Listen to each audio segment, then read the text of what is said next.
Hello everyone, I am Shivam. Welcome back to Indore Defense Academy YouTube channel. I hope you are in good mood and your Josh is high.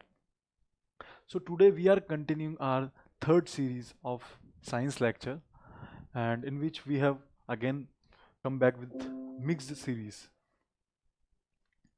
ठीक है, तो हम continue करते हैं इस sprint series science की. आपने already science के, पॉलिटी के, हिस्ट्री के मिक्स जो लेक्चर अपलोड हुए हैं वो आपने देखे होंगे. ठीक है, तो हम कंटिन्यू करते हैं थर्ड सीरीज, थर्ड लेक्चर. ठीक है, first question is BCG vaccine is used against leprosy, hepatitis, food poisoning and tuberculosis. ठीक है, तो बीसीजी वैक्सीन है, 2020 में बहुत ज़्यादा न्यूज़ में रही थी, इसीलिए इस क्वेश्चन को डालने का पर्पज़ है. ठीक है, तो सबसे पहले हम देखते हैं आप इसको हेल्थ एंड डिसीज़ जितनी भी वैक्सीन हैं उसको आप प्रिपेयर कर सकते हैं, अलग अलग डिसीज़ एंड उनकी वैक्सीन, और कौन से डिसीज़ जिनकी वैक्सीन नहीं आई है अभी तक, उन डिसीज़ की भी आप एक लिस्ट प्रिपेयर कर सकते हैं, ताकि आप अगर एग्ज़ाम में आ जाए कि कौन से डिसीज़ की अभी तक वैक्सीन प्रिपेयर नहीं हुई है तो आप उसको मार्क कर सकते हैं सही. ठीक है, तो इसका जो सही आंसर है वो ट्यूबरक्लोसिस है. Tuberculosis is the disease for which BCG vaccine बनी है. ठीक है, अब ये जनरली हम चिल्ड्रंस को देते हैं जो इमीडिएटली बॉर्न होते हैं, या हमारा पर्पस ये रहता है कि हम उसको इमीडिएटली दे कंज्यूम करवाए बीसीजी वैक्सीन, ताकि कोई भी ट्यूबरक्लोसिस जैसी जो जेनेटिकल अगर कुछ है डिफेक्ट तो वो ना हो पाए. ठीक है, ये जनरली हम अप टू 5 ईयर्स तक हम देते हैं. 5 साल के बच्चे को पहले दे दे तो बढ़िया रहेगा. ठीक है, ट्यूबरक्लोसिस इस बार बहुत ज़्यादा न्यूज़ में भी था, बहुत सारे प्रोजेक्ट्स भी आए हैं इस बार टीबी को हटाने के लिए, तो आप उसको एक बार करंट अफेयर्स के थ्रू देख सकते हैं. ठीक है, नेक्स्ट क्वेश्चन पर मूव करते हैं हम. Which type of hepatitis spreads through polluted water. तो कौन सा हेपेटाइटिस है जो पॉल्यूटेड वाटर के थ्रू स्प्रेड होता है. ठीक है, तो आप ये hepatitis A B C D E इनकी एक लिस्ट, एक चार्ट बना सकते हैं. ठीक है, जिसमें आप कंपेयर करेंगे बहुत सारे, इसमें से जो ए एंड बी है, ए एंड बी जो दोनों आपके पॉल्यूटेड वाटर, जो इनका कंटेमिनेशन जो वाटर होता है उसके थ्रू स्प्रेड होते हैं. ठीक है, तो इसका option D is the right answer. Hepatitis A and B जो कि पॉल्यूटेड वाटर या कंटेमिनेटेड वाटर से होता है. ठीक है, नेक्स्ट क्वेश्चन पे मूव करते हैं. अन इंस्ट्रूमेंट यूज्ड टू मेजर ह्यूमिडिटीज. ठीक है, ह्यूमिडिटी को कौन सा इंस्ट्रूमेंट मेजर करता है. ठीक है, सबसे पहले हम थर्मोमीटर की बात करते हैं. अगर आपने प्रीवियस क्लास में देखा हो तो थर्मोमीटर में मर्क्यूरी यूज करते हैं जो कि टेम्परेचर मेजर करने के लिए होता है, तो ये तो ऑप्शन नहीं है. बैरोमीटर, बार जो है वो प्रेशर की यूनिट होती है, barometer is used for measurement of pressure. ठीक है, तो बैरोमीटर भी नहीं है. हाइग्रोमीटर जो है वो आपका डिवाइस है जिसको आप ह्यूमिडिटी मेजर करने के लिए यूज करते हैं. ठीक है, A option is the right answer. Next question चलते हैं हम.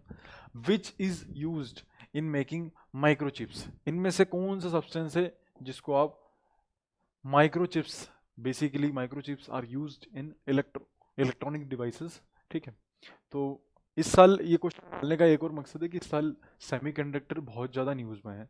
ठीक है, सेमीकंडक्टर बहुत ज़्यादा न्यूज़ में, ताइवान इशू चल रहा है ऑलरेडी. ठीक है, तो ताइवान इशू के कारण सेमीकंडक्टर बहुत ज़्यादा न्यूज़ में है, और माइक्रोचिप में जनरली सेमीकंडक्टर यूज़ होते हैं.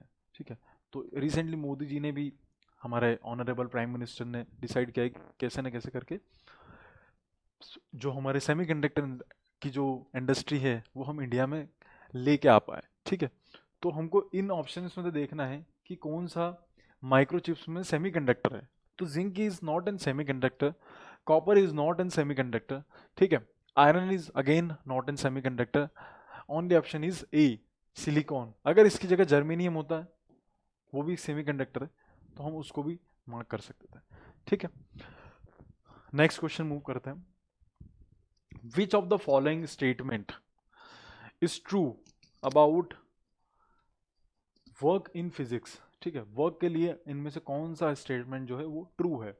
Work is done only when a force is applied in the direction of motion. Work is always positive. Work is a scalar quantity.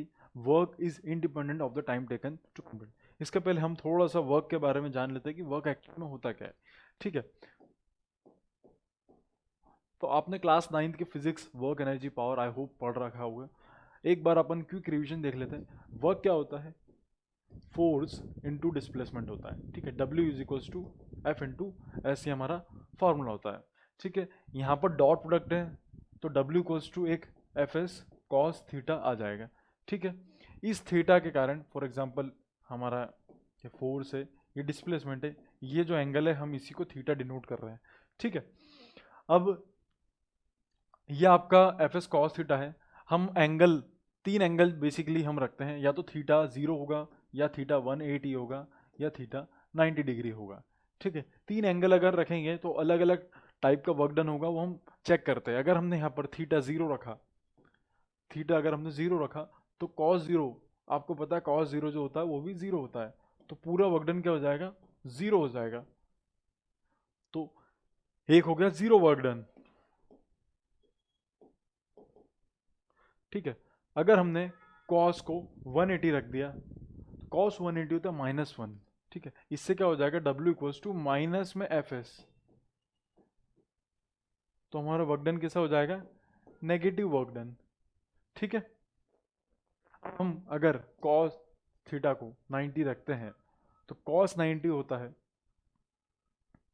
Sorry यहाँ पर कॉस 0 जो होता है वो आपका 1 हो जाएगा, तो 1 इंटू एफ एस हो जाएगा, तो ये हमारा 0 वर्क डन नहीं होगा, ये हमारा पॉजिटिव वर्क डन हो जाएगा। ठीक है, एंड इफ कॉस 90 की जगह अगर हम 0 रखेंगे कॉस 90 पे, तो कॉस 90 हमारा 0 होता है, तो वर्क डन जो हो जाएगा वो 0 डिग्री हो जाएगा। ठीक है, तो एक बार हम रिकैप कर लेते हैं। अगर W cos to F into S होता है, अगर एफ एस कॉस थीटा में हम 0 रखेंगे, कॉस 0 1 होता है, then it is positive work done. Theta अगर हम 90 डिग्री रखेंगे तो कॉस 90 0 होता है, then it is 0 work done. And अगर थीटा को 180 रखेंगे तो cos theta is -1, that is work done is negative. ठीक, तीन टाइप के वर्क डन होते हैं। जो पहला क्वेश्चन था, एक ऑप्शन था कि वर्क इज ओनली पॉजिटिव, तो ऑप्शन हमारा एलिमिनेट हो जाएगा। ठीक है, वर्क डन की और क्वांटिटी की वर्क जो है वो स्केलर क्वांटिटी है। ठीक है, स्केलर क्वांटिटी ऑल्दो यहाँ पर फोर्स जो है ये भी वेक्टर क्वांटिटी है, जो डिस्प्लेसमेंट है वो भी वेक्टर क्वांटिटी है। ठीक है, हमारा W equals to F into S है। ठीक है, ये हो गया। F जो है ये भी वेक्टर क्वांटिटी है, ये भी वेक्टर क्वांटिटी है। दो वेक्टर क्वांटिटी का जब हम स्केलर प्रोडक्ट करेंगे तो जो हमारा आंसर आएगा वो भी स्केलर ही आएगा। ठीक है, so when we multiply two vector quantity then the answer obtained is always scalar quantity. तो वर्क डन कौन सी क्वांटिटी है? Scalar quantity. इसकी ऐसा यूनिट देख लेते हैं हम। फोर्स की हो जाएगी आपकी न्यूटन, डॉट एस की हो जाएगी मीटर। तो यहाँ से वो ऑप्शंस बना सकता है कि न्यूटन, उसके रॉन्ग ऑप्शंस क्या हो जाएंगे? न्यूटन पर मीटर, मीटर पर न्यूटन। ठीक है, न्यूटन मीटर -2 ऐसा ऑप्शन दे सकता है। जनरली CDS ने ऐसे क्वेश्चंस बनाए भी कि एनर्जी का ऐसा यूनिट क्या हो सकती है, या प्रेशर की अलग अलग यूनिट कौन सी हो सकती है। CAPF में भी पूछा एक बार कि इनमें से प्रेशर की कौन सी यूनिट नहीं है। ठीक है, तो इस टाइप का क्वेश्चन डन में भी आ सकता है। ठीक है, again back to the topic, इसमें पूछते हैं which of the following, option तो एलिमिनेट हो गया। यहाँ दिख रहा है work is a scalar quantity, बिल्कुल सही ऑप्शन है, अभी हमने जस्ट चेक किया। ठीक है, नेक्स्ट मूव करते हैं। In which of the following areas can GPS technology be used? ठीक है, GPS टेक्नोलॉजी एक जियोलॉजिकल पोजिशनिंग सिस्टम जो हम USA का हम बेसिकली बात करते हैं कि फर्स्ट लेके आए हैं। ठीक है, तो GPS जो टेक्नोलॉजी है वो आपकी बहुत ही मॉडर्न टेक्नोलॉजी है, और मॉडर्न टेक्नोलॉजी के बहुत ज़्यादा इनफ उसके एप्लीकेशंस होते हैं। आपको एग्जाम में भी CDS में भी कोई सी भी ऐसी टेक्नोलॉजी आ जाए इसके बहुत सारे एडवांटेजेस हो सकते हैं, बहुत सारे एप्लीकेशंस हो सकते हैं। आप ऐसे ऑप्शंस को चेक करिए जिसमें से ज़्यादा ऑप्शंस कवर हो रहे हैं। ठीक है, क्योंकि कोई भी ऐसी टेक्नोलॉजी का लिमिटेशन नहीं बता सकता कि ये इसका एप्लीकेशन नहीं हो सकता, क्योंकि इन फ्यूचर वो हो सकता है। UPSC कभी ऐसे क्वेश्चंस में रिस्क नहीं लेती। ठीक है, हम देखते हैं आपने जनरली GPS टेक्नोलॉजी को फ़ोन में यूज़ करा है, लेकिन ये बैंकिंग ऑपरेशंस में भी यूज़ होती है। ठीक है, कंट्रोलिंग पावर ग्रिड में भी यूज़ तो इसका सही ऑप्शन है आपका डी आंसर। इसी टाइप का क्वेश्चन यूपीएससी के सिविल सर्विसेज में भी क्वेश्चन आया था। ठीक है, तो हम नेक्स्ट क्वेश्चन पे मूव करते हैं। ये बेसिक जनरल क्वेश्चन है। ठीक है,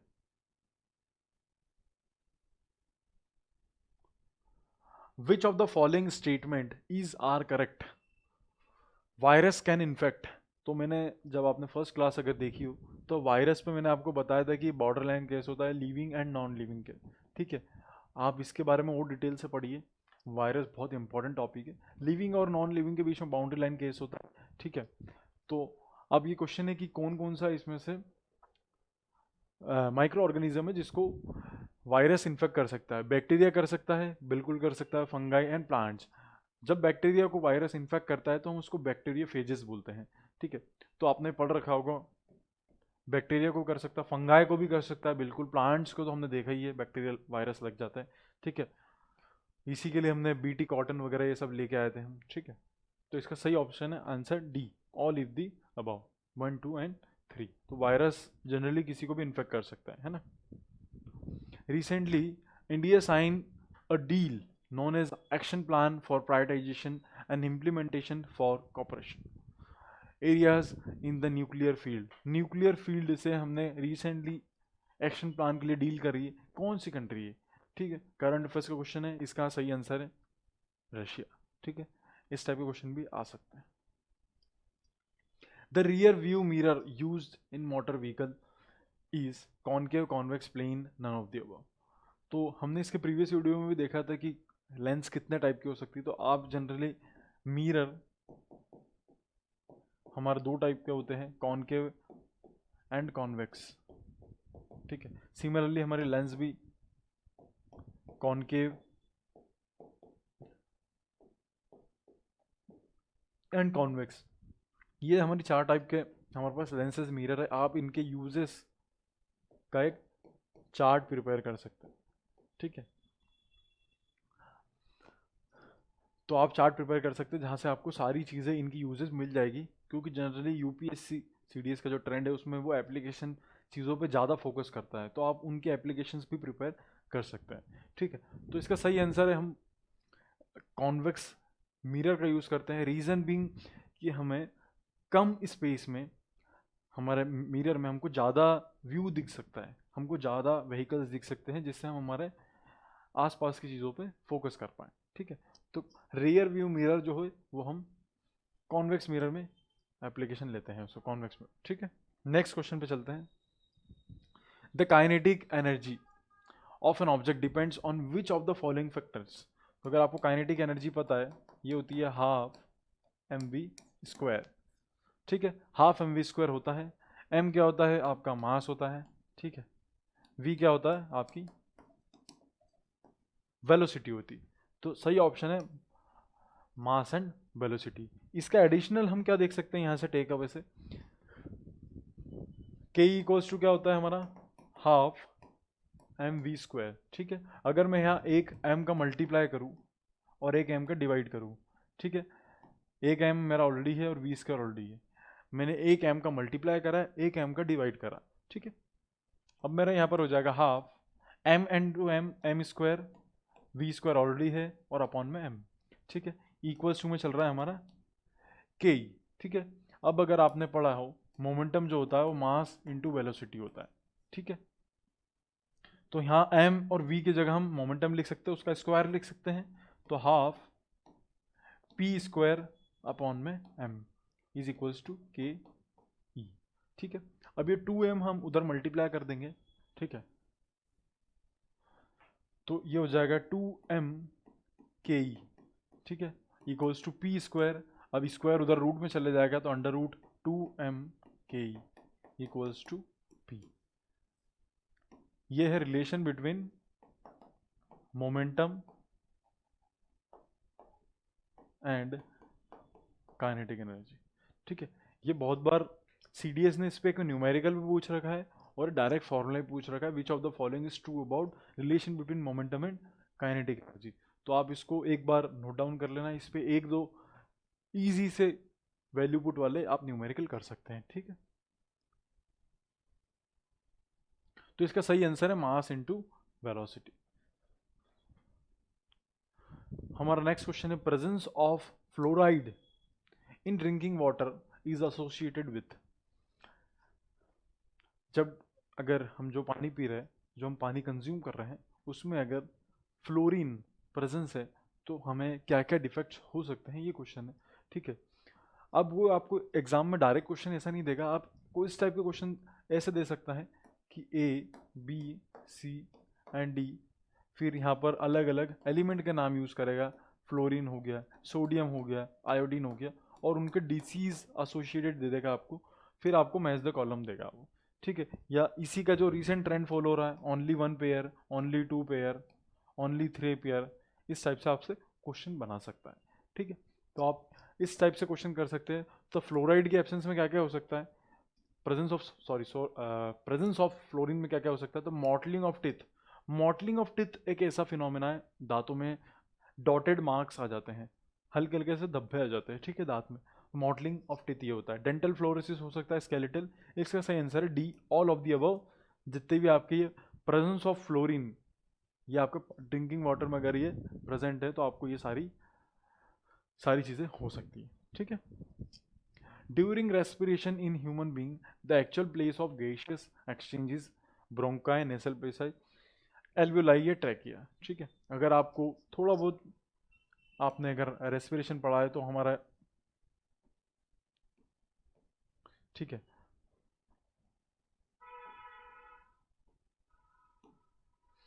हम यहाँ से रिंग ऑफ कार्टिलेज होता है, फिर यहाँ ट्रैकिया होता है। ठीक है, यहाँ रिंग ऑफ कार्टिलेज, यहाँ ट्रैकिया होता है हमारा, फिर यहाँ से हम जाते हैं ब्रोंकाई होता है हमारा, डिवाइड होता है, फिर ये ब्रोंकस होता है, फिर इसके अंदर हमारा एल्वियोलस होते हैं, एंड देन छोटे छोटे जो हमारे होते हैं वो एल्वियोलाई होती है। तो एल्वियोलाई इज द प्लेस जहाँ पर आपका रेस्पिरेशन में गैशियस एक्सचेंज होता है, एल्वियोलाई में। ठीक है, सिमिलर सा कॉन्सेप्ट है। अगर आपका ये क्वेश्चन पूछे कि प्लांट्स में कहाँ यूज होता है, प्लांट्स में कहाँ यूज होता है, प्लांट्स में गैशियस एक्सचेंज होता है स्टोमेटा में। ठीक है, तो ये क्वेश्चन बहुत इंपॉर्टेंट है कि रेस्पिरेशन में गैशियस एक्सचेंज, जो CO2 से O2, जब हम रेस्पायर करते हैं तो हम O2 इनहेल करते हैं, एक्सेल करते हैं हम CO2, तो ये एक्सचेंज कहाँ हो रहा है, ये आपका एल्वियोलाई में हो रहा है। ठीक है, और अगर हम सिमिलर चीज़ बात करें कि ये कहाँ हो रहा है, प्लांट्स में, तो प्लांट्स में स्टोमेटा, जो आपने सुना होगा, opening and closing of stomata, ये हमारा स्टोमेटा में गैशियस एक्सचेंज होता है। तो इसका राइट आंसर है आपका ऑप्शन डी। ठीक है, हम नेक्स्ट क्वेश्चन पे मूव करते हैं। इंपॉर्टेंट कॉन्सेप्ट है, human body the hormone which is secreted into blood and which control the rate of heart beat. तो जनरली अगर हम ऊंचाई से कूदते हैं, ठीक है, या अचानक से हम पहली बार स्विमिंग कर रहे होते हैं, तो हम हमारे स्टमक में थोड़ा सा रश होता है, ठीक है, हम थोड़ी सी घबराहट होती है, वो कोई हार्मोन कंट्रोल करता है। कौन सा हार्मोन है जो कंट्रोल करता है, तो उस हम, अगर आपने जनरली सुना होगा एड्रेनल रश होता है हमें। ठीक है, तो एड्रेनल रश क्यों होता है, वो ये एक हार्मोन होता है जो एड्रेनल हार्मोन कंट्रोल करता है इस चीज़ को। ठीक है, तो adrenal hormone which controls the heart beat of humans, ज़्यादा कम हो जाना, ये आपका एड्रेनल रश होता है। ठीक है, तो इसका सही आंसर है आपका ऑप्शन ए, एड्रेनल रश जो होता है वो हमारा हार्मोन, इस हार्मोन के कारण होता है। Human being certain chemicals which cross the synapse between the nerve cell are released from cell body of the nerve cell, nucleus of nerve cell, nerve ending of the nerve cell, axon of the nerve cell। ठीक है, ये हमारा, अब सबसे पहले अगर neuron की, ये न्यूरॉन की बात चल रही है, ठीक है, न्यूरॉन का स्ट्रक्चर आपने देखा ही होगा कि इस, ये हमारा बीच में न्यूक्लियस होता है। ठीक है,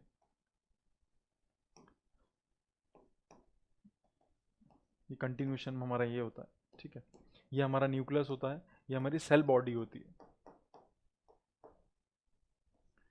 तो सेल बॉडी का काम है, सेल बॉडी का काम है जो आपके सर्टेन केमिकल्स है which cross the synapse between nerve cell are release from, तो ये सेल बॉडी से ही जो सिग्नल्स है वो रिलीज होते हैं।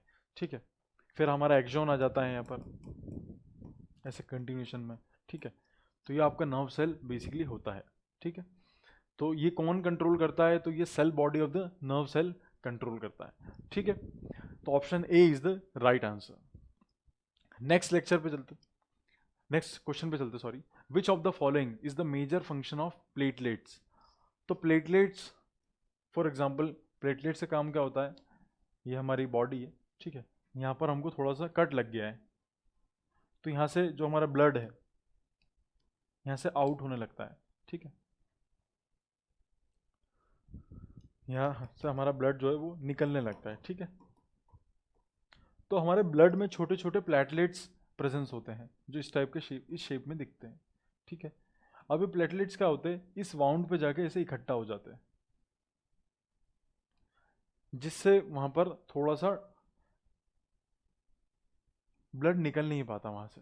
ठीक है, तो ये क्लॉटिंग हो जाती है ब्लड की, जिससे ब्लड फ्लो नहीं हो पाता और हमारा जो खून है, जो वेस्टेज है, वो रुक जाता है। तो प्लेटलेट्स का काम क्या होता है? सबसे पहले तो क्लॉटिंग ऑफ ब्लड।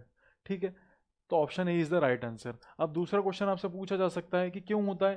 तो ये विटामिन के का काम भी होता है। ठीक है, विटामिन के का काम भी होता है जो क्लॉटिंग ऑफ ब्लड में हेल्प करता है। ठीक है, तो यहाँ से दो क्वेश्चन बन सकते हैं। प्लेटलेट्स का तो अपन ने देख लिया कि प्लेटलेट्स क्या काम करते हैं, क्लॉटिंग ऑफ ब्लड, जिससे हमारा ब्लड जो है अगर हमको लग गई, कट हो गया है, तो वो वहाँ पर क्लॉटिंग बना लेते हैं ब्लड्स प्लेटलेट, जिससे हमारा खून जो है वो रुक जाता है एक जगह पे। ठीक है, और कौन इसका, अगर कोई विटामिन का क्वेश्चन है तो विटामिन के जो है वो रिस्पॉन्सिबल है इस चीज़ को करने। ठीक है, तो right answer is option A. ठीक है, नेक्स्ट क्वेश्चन चलते हैं। An electron and a photon have same de Broglie wavelength, it's implies that they have same. ठीक है, तो इसके पहले आपको डी ब्रॉगली वेवलेंथ पता होना चाहिए। ठीक है, इस टाइप के क्वेश्चन सीएपीएफ में भी आते ही हैं, सीडीएस में भी आते हैं, एनडीए में भी ऑब्वियसली आते ही हैं, क्योंकि इस एनडीए में 11th-12th का मैथ्स एंड जो फिजिक्स है उस पर ज़्यादा फोकस किया जा सकता है। तो इस क्वेश्चन पे अपन, आपको पता होना चाहिए कि डी ब्रोगली वेवलेंथ होता क्या एक्चुअल में। ठीक है, तो डी ब्रोगली का जो फॉर्मूला है, lambda is equals to H upon में एम इंटू वी। ठीक है, where lambda is de Broglie wavelength, H is Planck constant, and M V अभी हमने रिसेंटली पढ़ा था, mass into velocity, it is P. ठीक है, तो हम इसको और ऐसे भी लिख सकते हैं, lambda is equals to H upon में, एंड पी, वो पी क्या है? मोमेंटम है, तो लीनियर मोमेंटम जो है वो इसका राइट आंसर है। एंगुलर मोमेंटम नहीं है, एंगुलर मोमेंटम आपका रोटेशनल मोशन में लगता है। ठीक है, स्पीड नहीं है, एनर्जी है, तो ऑप्शन ए इज करेक्ट। ठीक है, तो आपको अगर बेसिक्स, अगर आपको सीडीएस में बेसिक बेसिक फार्मूले पता है, ठीक है, आप क्या कर सकते हैं? आप 9th एंड 10th के जितने भी फिजिक्स के कंबाइंड फार्मूले हैं, आप उसको 1 या 2 पेज में नोट आउट कर सकते हैं। ठीक है, और एग्जाम के कुछ दिनों में आप उसको रिवीजन कर सकते हैं, जिससे आपके इस टाइप के बेसिक्स क्वेश्चन बन जाते हैं। ठीक है, तो आप फॉर्मूले को यूज़ कर सकते हैं। केमिस्ट्री में आप जितनी भी केमिकल रिएक्शन है, type of double displacement, displacement reaction, redox reaction, इनको लिख सकते हैं। आप जितने भी मेटल्स है, केमिकल कंपाउंड्स है, वॉशिंग सोडा, इन सारी चीज़ को आप एक चार्ट के फॉर्म में लिख सकते हैं। ठीक है, आप मेटल्स की प्रॉपर्टीज़ लिख सकते हैं, एक्सेप्शन लिख सकते हैं जो कि बहुत इंपॉर्टेंट है। बायोलॉजी में आप डायग्राम का रिवाइज कर सकते हैं, छोटे छोटे डायग्राम बना सकते हैं जो हमको लास्ट मोमेंट में रिविजन के लिए बहुत यूजफुल रहेगा। तो इस टाइप के क्वेश्चन आप निकाल पाओगे। साइंस में अप्रॉक्सीमेट 30 क्वेश्चन आते हैं, तो अगर हम इस टाइप से स्मार्ट स्टडी करें, स्मार्ट थोड़ी अप्रोच लगाएं, तो हम क्वेश्चन ज़्यादा से ज़्यादा निकाल पाएंगे कम टाइम में। क्योंकि हिस्ट्री, ज्योग्राफी, इनका सिलेबस बड़ा वास्ट होता है, आप इनको कुछ चार्ट में से कंपाइल नहीं कर सकते, लेकिन आप साइंस को कर सकते हैं। ठीक है, और जहाँ तक अभी तक सीडीएस का भी ट्रेंड है कि वो इतने टफ क्वेश्चन नहीं देता है। आप बेसिक एनसीईआरटी रीड कर लो, उनके एनसीईआरटी नोट्स बना लो, शॉर्ट नोट्स बना लो, चार्ट के फॉर्म में बना लो, तो आपसे ज़्यादा से ज़्यादा क्वेश्चन निकल जाएंगे। ठीक है, नेक्स्ट क्वेश्चन आता है, oil and water do not mix because of which property. बहुत ईजी क्वेश्चन है। सरफेस टेंशन दोनों का अलग होता है, डेंसिटीज का डिफरेंस के कारण। ठीक है, अगर आपने घर पे भी देखा है कि अगर आपने पानी के ऊपर ऑयल दिया तो ऑयल जो है वो तैरता है। ठीक है, एक ही प्रॉपर्टी है, सरफेस टेंशन। ठीक है, नेक्स्ट क्वेश्चन मूव करते हैं। At triple point the substance coexist in solid phase, liquid phase and vapour phase. ठीक है, तो हम ट्रिपल पॉइंट इसके पहले ऑलरेडी पढ़ चुके हैं। ट्रिपल पॉइंट क्या होता है? ऐसा पॉइंट होता है जहां पर फ्यूजन, वेपराइजेशन एंड सब्लिमेशन, ये तीनों चीज़ें, या आप बोल सकते हैं सॉलिड, लिक्विड एंड गैस, ये तीनों चीज़ें सेम फेज में होती है। ठीक है। और कौन से ग्राफ में, तो हमने देखा था प्रेशर एंड टेम्परेचर ग्राफ में। तो आपका पहला क्वेश्चन तो हो गया कि ट्रिपल पॉइंट पे कौन कौन चीज़ें इक्वल रहती है, तो आप बोल दोगे कि फ्यूजन, वेपराइजेशन एंड सब्लिमेशन, या आप लिक्विड फेज बोल सकते हैं, सॉलिड फेज बोल सकते हैं, वेपर फेज। तीसरा क्वेश्चन ये बन जाएगा कि कौन से ग्राफ में, तो ऑप्शन दे देगा पीटी आपका sorry volume temperature, pressure volume, और आपका थर्ड ऑप्शन दे देगा पीवीटी। आपका सही आंसर रहेगा पीटी, प्रेशर टेम्परेचर पे। ठीक है, तो सबसे पहला क्वेश्चन आ गया कि प्रेशर टेम्परेचर जो है, जो ग्राफ है, हम प्रेशर टेम्परेचर का ग्राफ यूज़ करते हैं, उस ग्राफ पे ये प्रेशर हो गया, ये टेम्परेचर हो गया, उस ग्राफ पे आपकी तीनों चीज़ें इक्वल रहती है। कौन कौन सी? Solid phase, liquid phase and vapour phase. ठीक है, तो ऑप्शन डी इसका सही आंसर है। ठीक है, नेक्स्ट क्वेश्चन पे मूव करते हैं हम। latent heat corresponding to the change in heat at constant temperature, volume, pressure and temperature, volume and pressure। तो ऑलरेडी लेटेंट हीट हम पढ़ चुके हैं। लेटेंट हीट क्या होती है? एक ऐसी हीट होती है, लेटेंट हीट ऐसी हीट होती है जहाँ पर जो सब्सटेंस है वो अपना फेस चेंज कर सकता है। फॉर एग्जांपल सॉलिड से लिक्विड में जा सकता है, लिक्विड से गैसेस में जा सकता है, या डायरेक्टली सॉलिड से गैस में जा सकता है without change in its temperature. Temperature में कोई चेंज नहीं आता है। ठीक है, तो अगर टेम्परेचर में कोई चेंज नहीं आएगा और वो जो हीट जो यूज हो रही है उसको हम बोलेंगे लेटेंट हीट, इसीलिए इसको हिडन हीट भी बोलते हैं। ठीक है, हिडन हीट।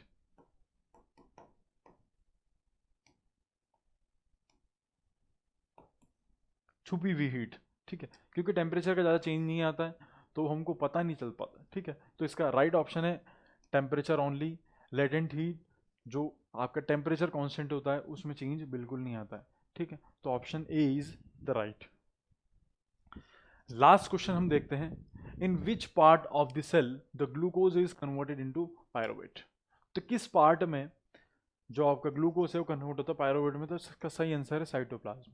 अगेन आप रेस्पिरेशन चैप्टर में जाएंगे। ठीक है, तो ग्लूकोज से पायरुवेट में कन्वर्ट होता है साइटोप्लाज्म में। फिर थ्री कार्बन मॉलिक्यूल होता है जो कि तीन चीज़ों में कन्वर्ट होता है।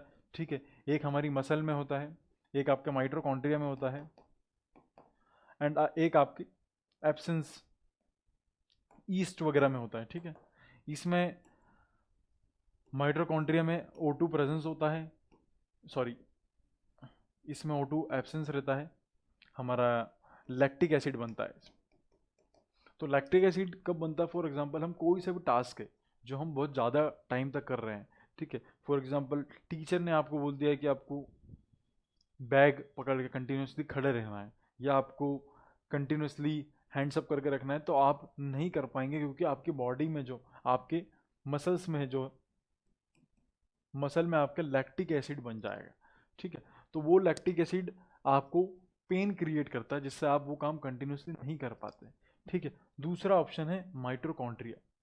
माइटोकॉन्ड्रिया O2 के प्रेजेंस में होता है। ठीक है, जिसमें हम रेस्पायर कर पाते हैं। थर्ड जो है, फॉर एग्जांपल हम जो भी इडली वगैरह बनाते हैं, हम जलेबी, सभी की पसंदीदा जलेबी जो हम बनाते हैं वो ईस्ट में बनती है, जहाँ पर हम ऑक्सीजन को रिक्वायर नहीं करते, हमको ऑक्सीजन नहीं चाहिए, तो हम ऐसी चीज़ें में क्लोज कर देते हैं उसको जहाँ से ऑक्सीजन नहीं मिल पाए, तो ईस्ट बन जाता है। ठीक है, हम हिंदी में उसको खमीर बोलते हैं। ठीक है, तो it takes place in absence of oxygen. तो तीन चीज़ें, एक लैक्टिक एसिड, एक O2 के प्रेजेंस में और एक O2 के एब्सेंस में। और जो क्वेश्चन पूछा है वो ग्लूकोज से पायरुवेट कहाँ होता है, तो साइटोप्लाज्म में होता है। Option C is the right answer. ठीक है, तो इसी के साथ हमारा जो थर्ड सीरीज है लेक्चर का वो भी कंप्लीट होता है। आई होप आपने इन्जॉय किया होगा। आप इसी तरीके से प्रैक्टिस करते रहें। और भी सब्जेक्ट्स हम लाने की कोशिश कर रहे हैं। पॉलिटी साइंस ऑलरेडी चल रहा है, हिस्ट्री भी चल रहा है। ठीक है, आई होप आप इसके नोट्स बना रहे होंगे और रिविजन प्रॉपर कर रहे होंगे। ठीक है, थैंक यू।